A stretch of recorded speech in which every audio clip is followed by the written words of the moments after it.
Hi cuties, welcome to another day of Litmas! Today we are doing my end of the year Q&A. I asked you all for questions and y'all supplied quite a lot. So in true fashion, we're doing this random style. I haven't actually looked at these. I just kind of put them all in I copy pasted from the Google sheet that the form came out of and then cut them out. So we might have some duplicates. We might have some mean ones. I don't know. We'll find out. But we're going to answer your burning questions, starting with this one.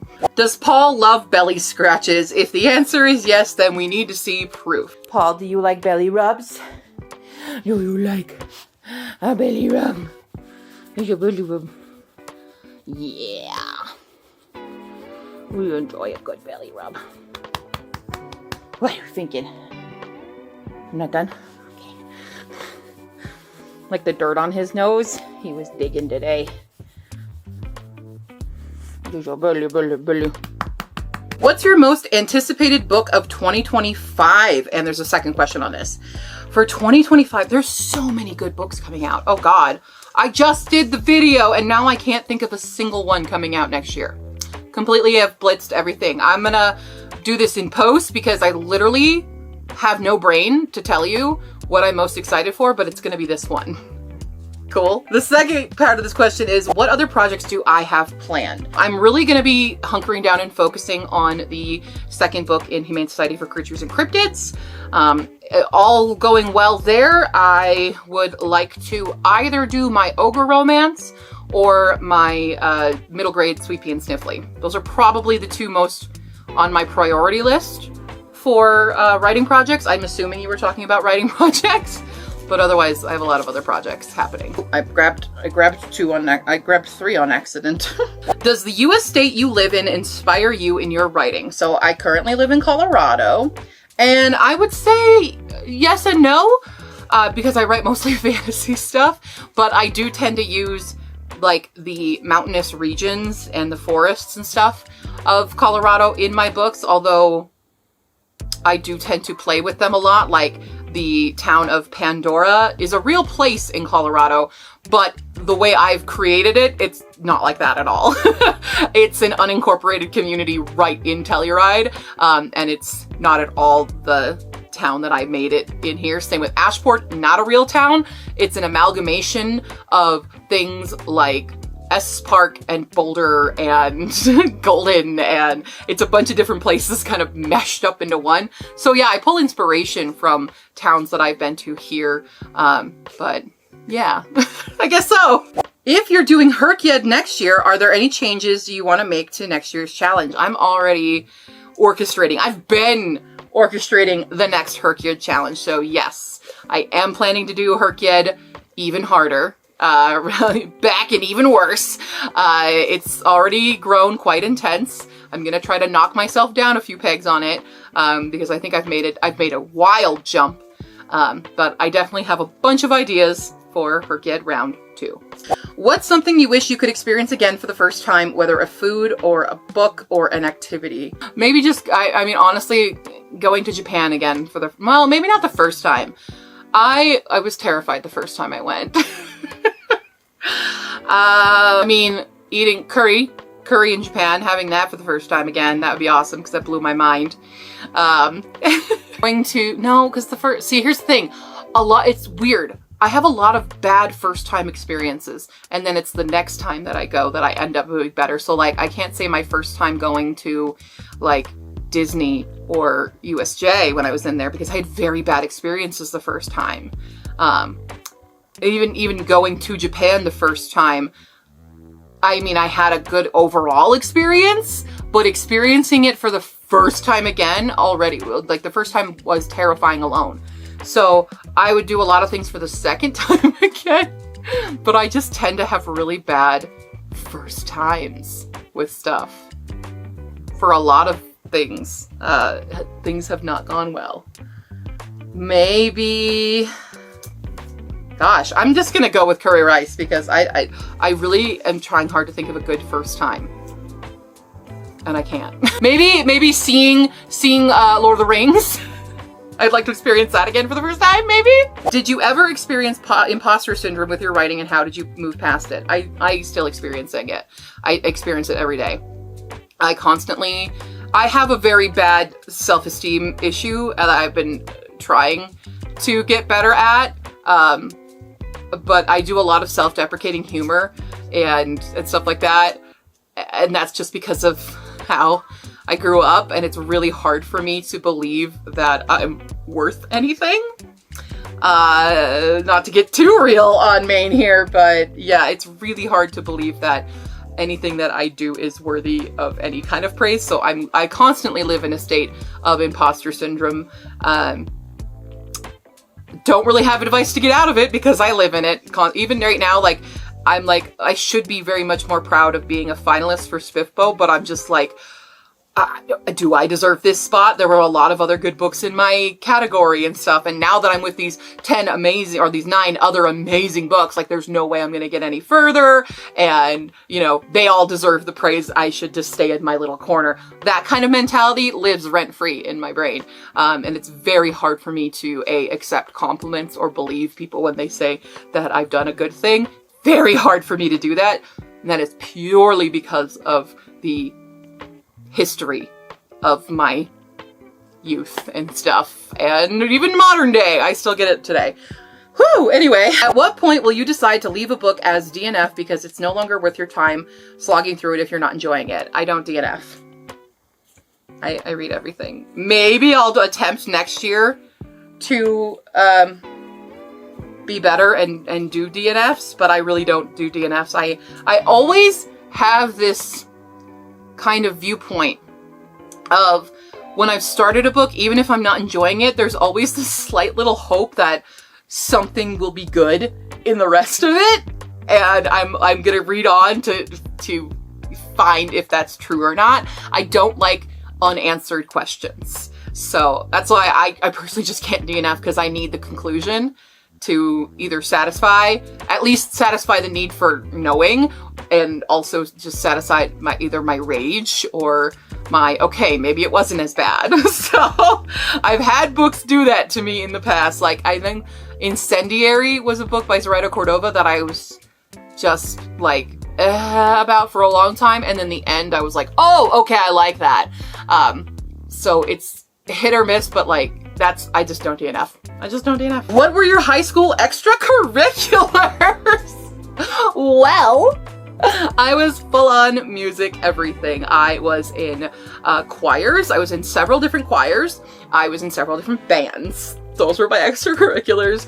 That's about it. I was in women's choir and concert choir, and depending on the year, I was in Echoes, which was you had to audition to get in all-girls choir. It's a small girls choir.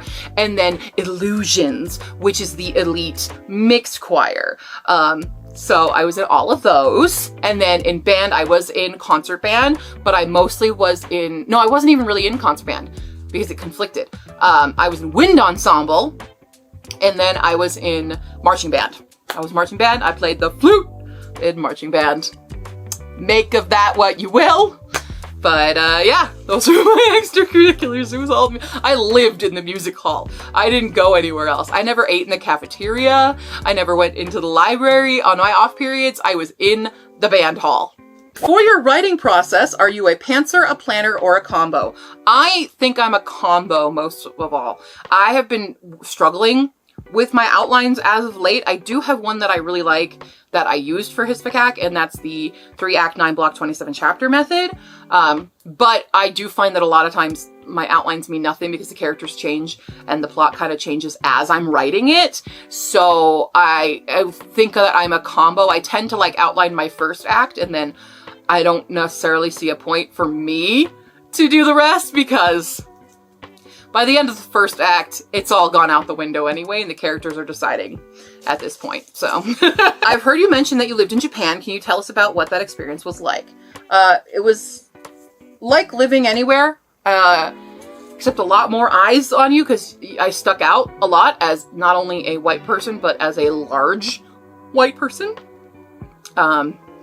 as a loud, large white person. I stuck out like a sore thumb. So it had its ups and downs. I loved a lot of it. I mostly loved my time on the JET program. I had a lot of fun teaching middle schools and some elementary, and just having a crazy time with those kids and traveling a lot. My first year was really great, but I was too scared to do a lot of stuff, but that's where I owe my Japanese language knowledge, because I was fully immersed into a school that did not really speak English. And my last year was not as great, though. Working in private education was a nightmare for me and caused me a lot of stress. It was the beginning of my anxiety disorder and panic attacks and stuff like that. It was not a good time. So it's up and down. But I have a lot of really fond and happy memories, and would love to go back just on like an actual vacation rather than going there for work or school. But I have some other experiences that were not as pleasant, you know, just like life is. So there was ups and downs. I'm not going to universally say it was the best time ever, but it was a nice time. It was great, and I missed it. I made a lot of great friends. That's how I met Hala. You know, a lot of the people that are in my life today, that's how they met me. So yeah, it was great. And that's where my YouTube career started as well, because I used to be Nippon Q. And people like Polyvuni have been around since then. So thanks for sticking around. What's the weirdest book you read this year? Oh my God, you guys are gonna make me actually like think about stuff. My brain is incapable of thought right now. Weirdest book. What's it called? There is a weird book that I read. No, okay, it's weird, but in a bad way, and that's Merchants of Knowledge and Magic. That was weird, and I hated every second of it. That's the first one that's coming to mind. I've read some other weird stuff probably, but I hate that book so much. Though, just FYI. But it was weird. It was a weird book. Oh, we got a thick one with multiple questions on it. 6-parter. What is one thing you've learned this year after starting your reading challenge? I have learned that I really need to employ more moderators on my Discord, because it's a lot to handle by myself. Number 2, favorite thing about Paul. Gosh, it's hard. He's my boy. He's my baby. I think I've said this before, but it's just really funny to me. He'll start like giving you kisses, and then he'll forget halfway what he's doing, so he just kind of holds his mouth open with the tongue half on you, and then he remembers what he was doing. It's really dumb.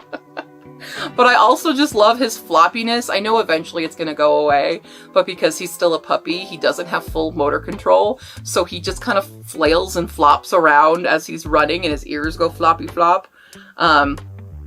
Yeah, he's so funny. I love that he defaults into a spin for a treat now. That's his default. Not a sit, it's a spin. Number 3, any plans to change the TBR wheel in Jars of Chaos? It's another Litmas video coming to you. Number 4, thoughts about branching out to TikTok. I already have a TikTok. Thank you very much. Way to know my socials. Currently on TikTok, I am at Stephanie and Mambo. I do plan on changing my name. It's been hard to let go of that name, but it's confusing a lot of people into thinking Paul's name is Mambo. So I do need to change it. I will try. I think I tried to change it to Cordy once, and that was taken, and I couldn't take Cordy Q. So I don't know what I'm gonna end up having to change it to, but I would like it close to the Cordy brand. But I do have a TikTok. Wow. Number 5, how do you come up with your ideas? Do you mean for videos or for books? For books, some things just hit me, you know? Sometimes I'm just randomly staring off into space and an idea will hit me. I'll have a dream, or yeah, they randomly come. There's not really any true planning before I have an idea. It just like, it hits and then it grows. That's it. I don't have a good answer for that one. Number 6, are you sick of all my questions? No, I love answering questions because I love making everything about me. What is Paul's favorite current toy? Aside from the spiky orange ball that we take on walks, that's our favorite ball on a walk. His favorite toy is this cat pillow. This is he has a few favorite toys. Oh no, his gingerbread man. His gingerbread man is probably his absolute favorite toy right now, with the giant pig and Doodles the octopus as seconds to that. And then he has this Squishmallow cat pillow that I bought him for his crate, for a pillow in his crate that he managed to get a hole in, and now flailing that about is super fun for him to do. I'll try to put in some footage of him playing with these toys, but Gingerbread Man kept me up very late the other night because he wanted to keep playing even though it was bedtime, and so he just kept squeaking and bringing it to me in bed. Yeah, so Gingerbread Man probably. What would your ideal library look like if space and money was not a constraint? It's the Long Room in Trinity College. That one. There's probably a few other famous libraries. I'm going to put them on the screen. I can't remember their name. But I used to live in my parents' basement, and I created my own shelves and painted them a color, or stained them to kind of match the Long Room in Trinity College. And I loved going there because I went there when it was my sister's wedding. We were in Ireland for her wedding, and it was amazing, and I love it. Yeah, that's probably mine. Just having a long hallway and just books everywhere. What TV show, past or present, do you think everyone should watch? The Good Place. The Good Place. I think everyone should watch The Good Place. I think it's a perfect blend of comedy and absurdism and meaningful things and philosophy and stuff.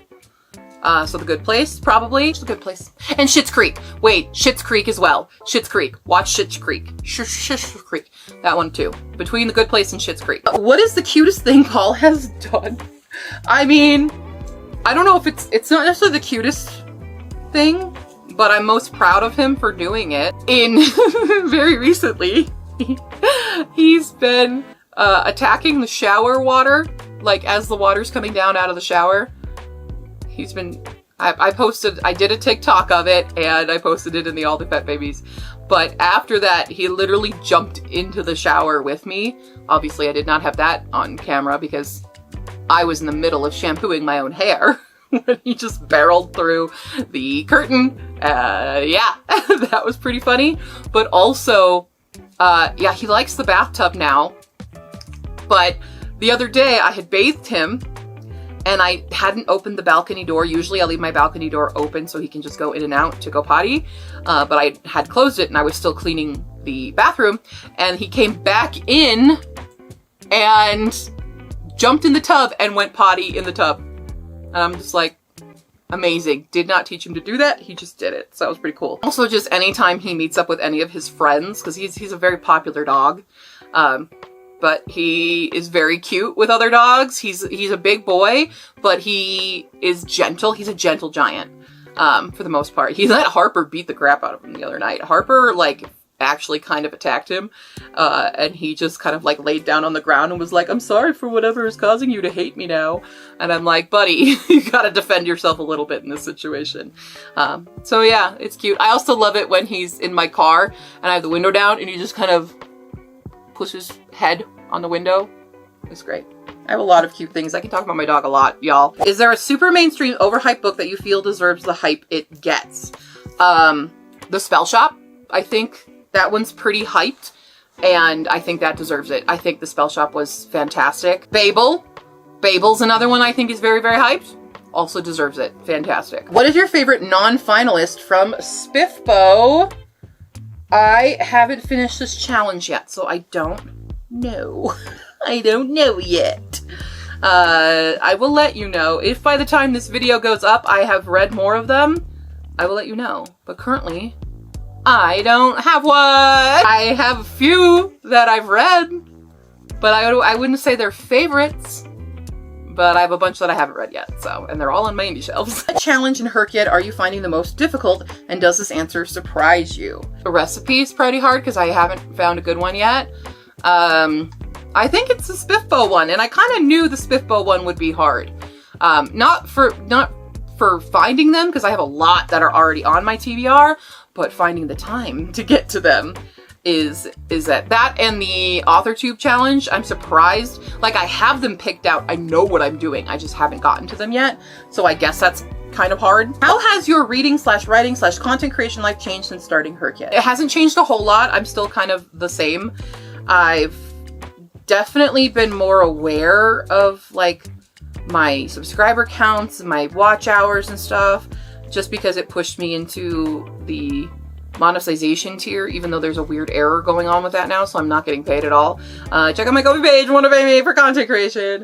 But it's nice just seeing a few more comments than usual, even though it's still kind of slowed down and has been a bit of a, not a lull, but it's evened out. It's plateaued a bit, I guess. And that's fine, because I still have my OG crew who's been here for a while.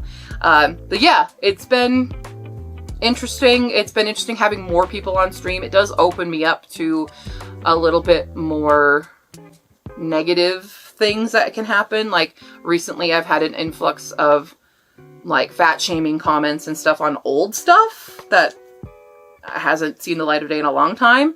But I think, and then like even spam bots and stuff on Twitch have been occurring more often, or trolls in general. So having that has pushed me into that negative space a little bit more. But overall, it's been really nice. And hopefully I haven't changed that much about it.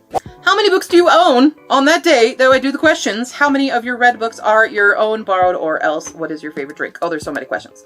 All right, this is how many books I currently own on the day of this question.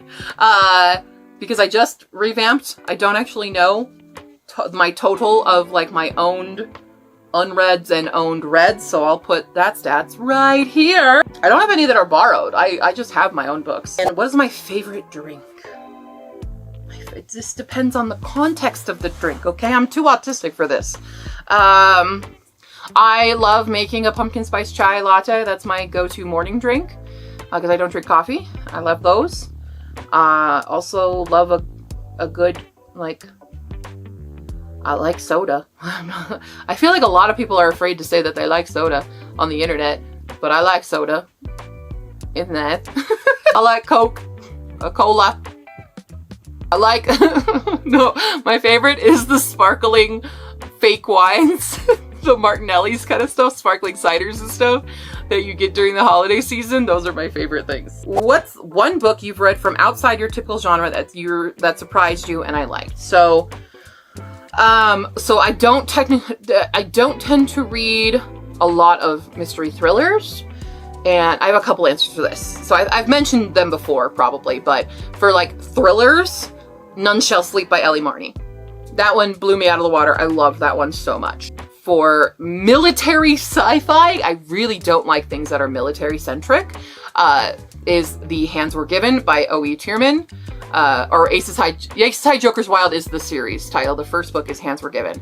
That series, I think it's because it's like a fully queer cast and it's very diverse and stuff, made me like it, but in general, I don't like military stuff. So I would go with those two. Any tip for finishing writing a novel? Sit down and do it. Just sit down, do it. Block everything, turn off your phone, unplug the internet if you're not using an internet, if you're just using like a word processor and you don't need the internet for it. Just shut yourself away from everyone else and all the other influences and distractions. That's the only way you're gonna finish it. Just do it. Or join me on sprints. What other way? Are we doing a new Hercules next year for 2025? Sure are. Is Die Hard a Christmas movie? Yes. Yes, it is. And I stand by that answer. If you were to be stranded on an island and could only take 3 books, which would you pick? Are they books that are on my shelves right now? Or could they be useful stuff like, here's how to forage, how to build a raft, how to signal for help? Those kinds of books. That's what I would like. But if we're doing the fun, like, oh, what would I just enjoy while I wait? Like Rescue's already on the way and I can just chill and relax. If they're like books I've already like read before, I would probably pick Surviving Daybreak by Kendra Merritt, because that would also be inspiring. Hard because it's like I want the full series. I would just take the entire Skyward series with me because it would take a while to read and it's one of my favorites. But I guess I'll just say Skyward, you know, or I'll take Cytonic because that was my favorite of them. I'll take Cytonic. Sorcery of Thorns. I'd take Sorcery of Thorns because it's my all-time favorite book. Any books you didn't get to this year that you were excited to read in 2025? All of these. Everything. A lot of my Fairy Loots I really want to read. I made a TikTok at the beginning of the year saying my top 10 books that I want to read this year. I can almost guarantee you I have not read a single one of them. Play the TikTok cue. Haven't read it. Haven't read it. Intend to read it before the end of the year. Haven't read it. Haven't read it. Mambo. Haven't read it.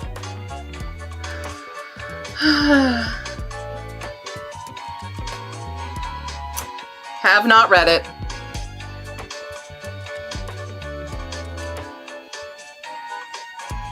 Haven't read it.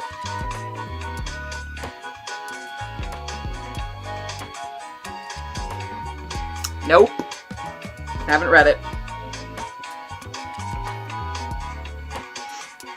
Nope, have not read it.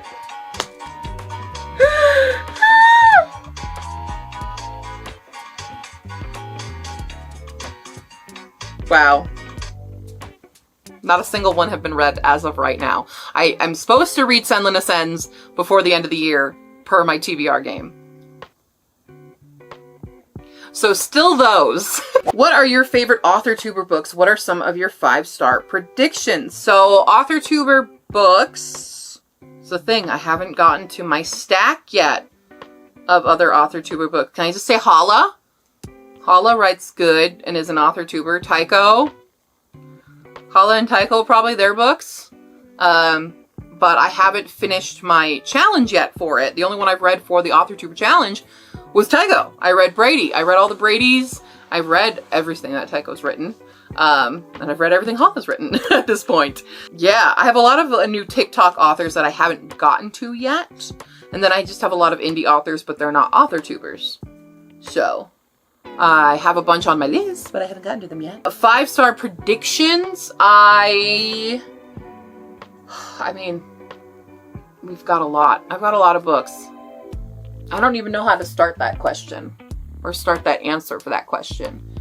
5-star prediction, like in my authortuber stuff, I want them all to be 5 stars, you know? I anticipate, I'm looking at my Fairy Loots. That's what I can see from here. I think that Sorcery and Small Magics, I feel already that that's going to be it. That's going to be a 5-star. I'm going to read Emily Wilde's Map of the Otherlands, Undermining of Twyla and Frank. Pretty sure those ones are going to be 5 stars. For me, at least. Yeah. I don't know. Anybody here? Anybody here I anticipate? I'm really bad at predicting 5-star reads. Really am. There's ones I'm very excited about, but I don't know. There's something in my brain that tells me I can't do that. How's your writing coming along? How do you feel about being a finalist for Spiffbox? Congrats, by the way. Writing is slow right now. I intend to be writing and reading a lot in the month of December, as of right now, in this, like when you're seeing this video. So hopefully a lot speedier, but it's been a struggle this year to write. Yeah. How do I feel about being a finalist for Spiffbox? It's unbelievable. And I probably don't belong there. Like we talked about with the imposter syndrome, wholeheartedly feel that. I'd love to know more about my singing career. It was very short-lived. So ever since I was a kid, I've been singing. I've been in musicals and stuff, growing up in school and training in kind of opera and musical theater. And in college, it was my major, and I was a vocal music opera major and had a teacher who was not supportive of the way I looked and destroyed my self-esteem. I was in musicals there. I was Into the Woods. I did, you know, a lot of little opera side shows and stuff. Yeah, it was short-lived because of the situation that I had, and then I ended up going to Japan and just changing. But I did do I did have 2 concerts, while I was in Japan, because don't joke with Japanese people. They will just make a thing happen, because we joked about, oh yeah, we can totally set up a concert. And then they did. And then I had to perform in a restaurant for like 60 people. And then they're like, we should do this again. And I'm like, ha ha ha. And then I did in a concert hall in a different city where basically I just sang a bunch of musical theater stuff. Yeah. So that was really my singing career. Now I just kind of have fun and sing. Don't really do much else with the singing. I do parody videos on here sometimes. That's about it. How long do you think you'd survive in a zombie apocalypse? I think at least like a week, because I'm really good at not leaving my house. So if people told me that it would be like, oh, you can't leave your house because there's zombies outside. Like, I'm on a 3rd floor. I have a decent lock and I have a guard dog. So I think I'd be pretty good for like a week before I'd be like, oh, I really want, you know, to go get pizza or something, and then nobody would be able to deliver it, so then I'd have to go venture out to try to find pizza, and probably get killed that way, because I'm asthmatic. Can't run. What's your favorite Japanese author, if I have one?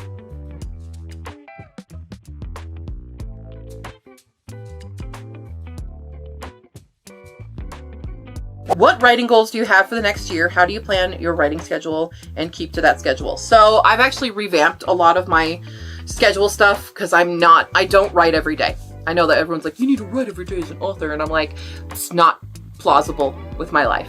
I am gonna try. So I'm using Habitica mostly to like write an hour every day, if not more. I don't always achieve that goal, but I will try to. So I have on my Habitica dailies like an hour reading, an hour writing, an hour video work, and an hour craft work. So that's a 4-hour block in my day. Does not always happen. I'm just attempting to do that. So my plan is to finish writing the sequel to Hisvakak and to start on the Ogre Romance and Sweet Pea and Stiffly. Those are my goals. Will I get them done? I don't know. Are you planning on creating another Herkyed? Yep. Sure am. What's your favorite cheesy joke? Okay, this is one I've made up. I made it up in high school and I've never let it die. I will come up to you and I'll ask you, hey, do you know how hard mold works? And you're like, what the heck are you talking about? I'm like, oh, it works as best as it can.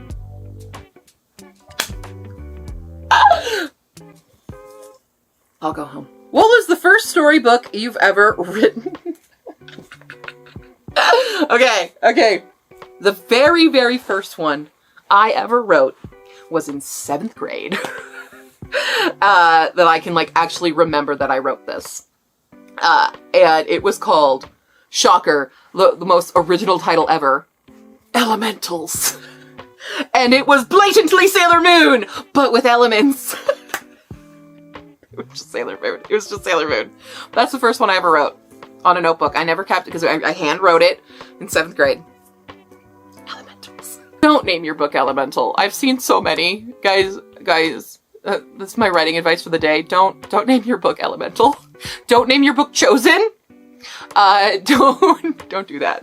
Okay. What got you into writing and or made you want to pursue writing on a professional level? Well, I love storytelling. I'm a great liar. I was a liar all through my, childhood years. I loved making shit up. Yeah, I've just always loved stories. I loved watching movies and being inspired by movies as a kid and musical theater and stuff. So I've kind of always been writing. I used to have floppy disks. This is going to date me real bad. Floppy disks, and each individual floppy disk was a different story idea. And I would start stories and never finish them for years and years and years. That's why it took me forever to finish Search for the Phoenix, because that one was the first one I ever fully completed that I was publishing. It's not the one I first ever did. That was Mienko of Kenshiki. And that was a Prince of Tennis ripoff, but with kendo. And a girl is the main character. It's bad. It's bad stuff I wrote in high school, y'all. I used to struggle with finishing because usually the second act of a book ruins me, and it always does. But yeah, what was the question? I don't necessarily say that I wanted to pursue it on a professional level, because the Search for the Phoenix book, that was a bucket list. And then I was like, well, I've got to finish the series.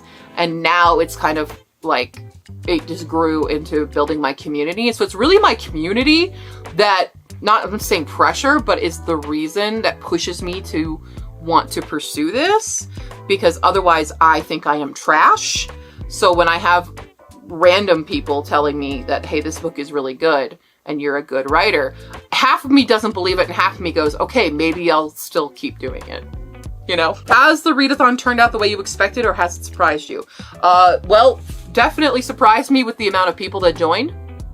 That was highly unexpected because the YouTube algorithm has never been kind to me in terms of promoting my stuff and having people like it just be on their recommended and having people join it.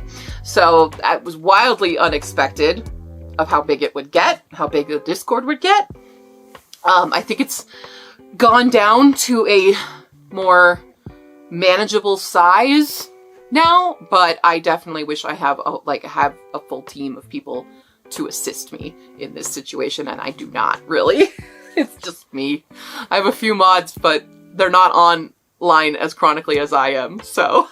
What other community challenges do you have in mind other than Hercule 2, Create-a-thon, and Consume-a-thon? Right now, those are it. I don't have the bandwidth for more. Yeah, that's all I have the ability to do at this point. That's 3 different community events in a year, and all of them were pushed very close together. So I don't have any currently planned. Yeah. Star Wars or Star Trek?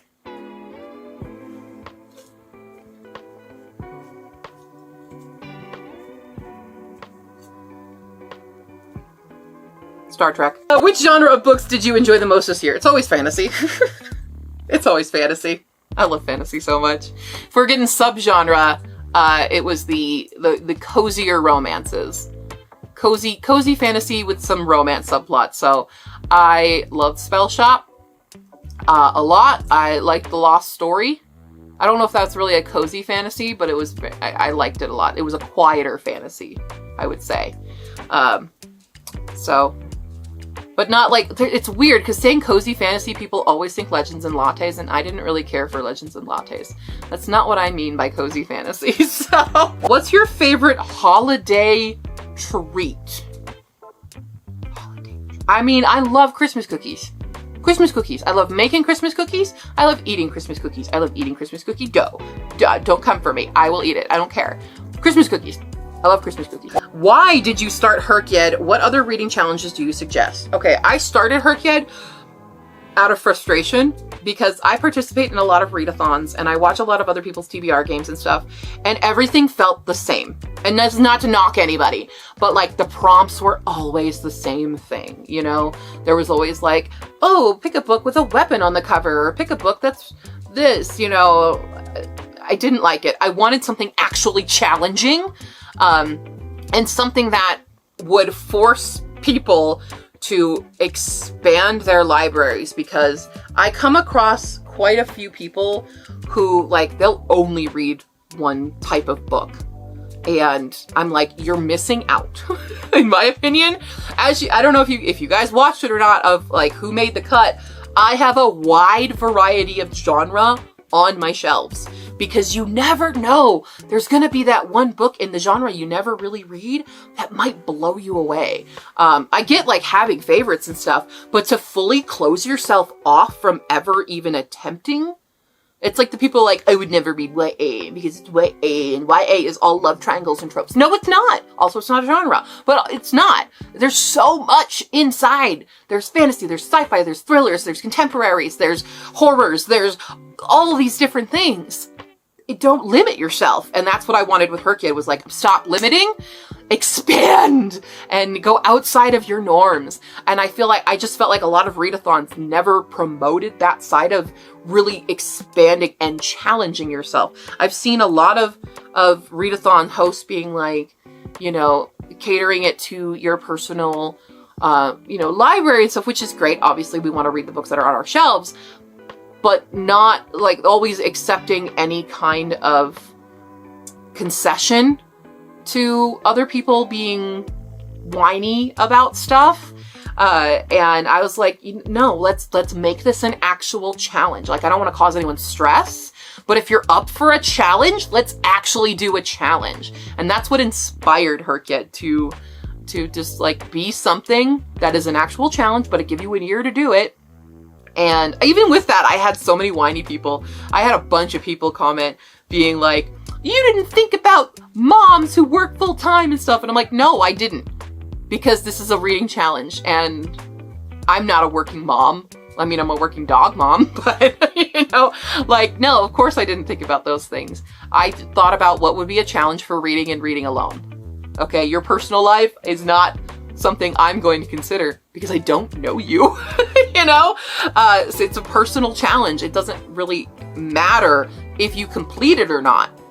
There's no punishment for not completing it. It's a challenge. See if you can do it. If you can, great. If you can't, it's fine. You still attempt it.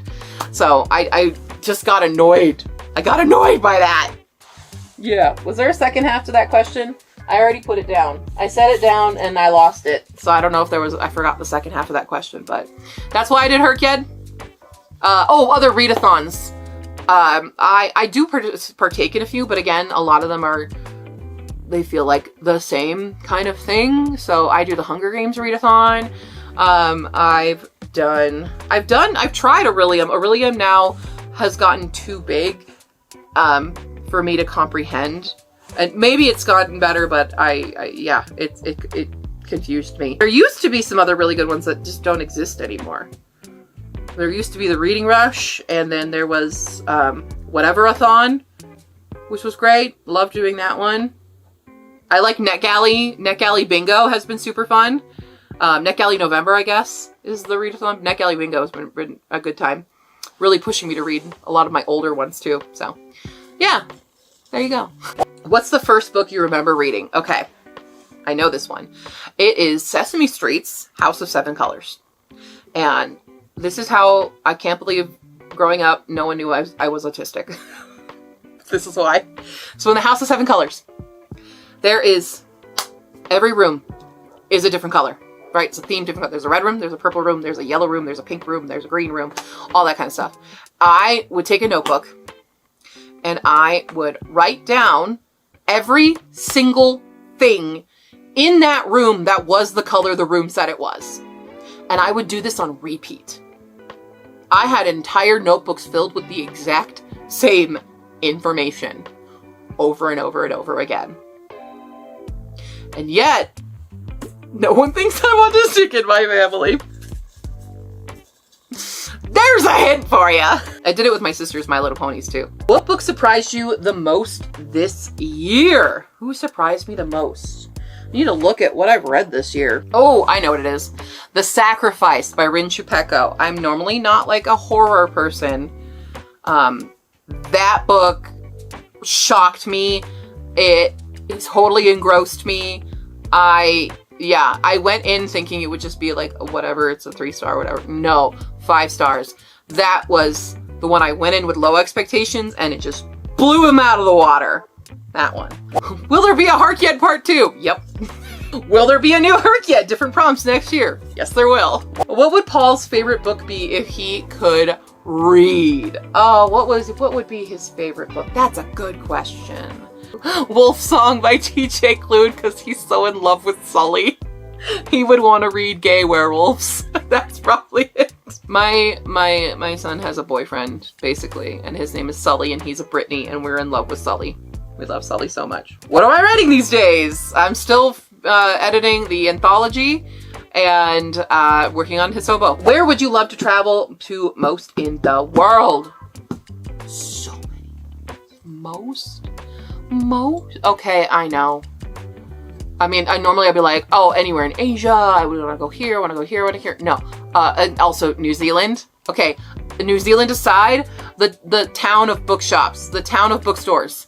There's a town of bookstores. I forget where it's at, but I want to go there. What is your favorite book to movie adaptation? Please say it in the title by author format.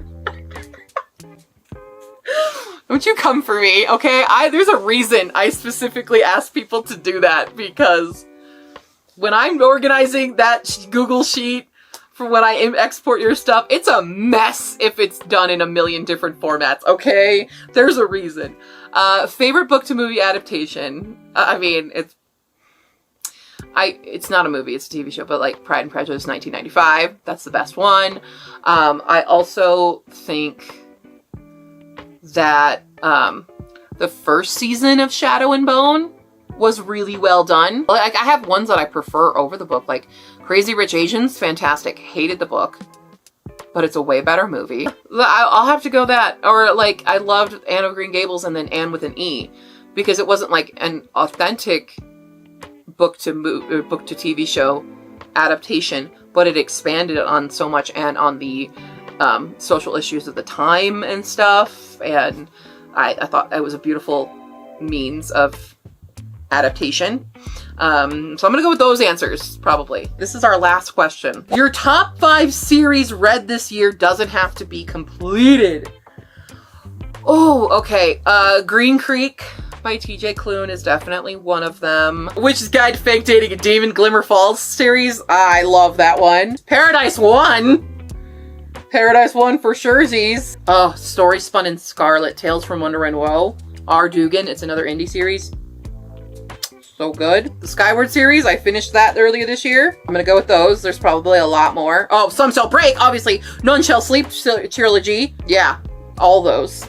All those, because I can't answer a question correctly. But that's it. That is the end of year Q&A. Thank you for submitting your questions. I hope you had a fun time with this video, and I will see you tomorrow for another Litmas video. Bye.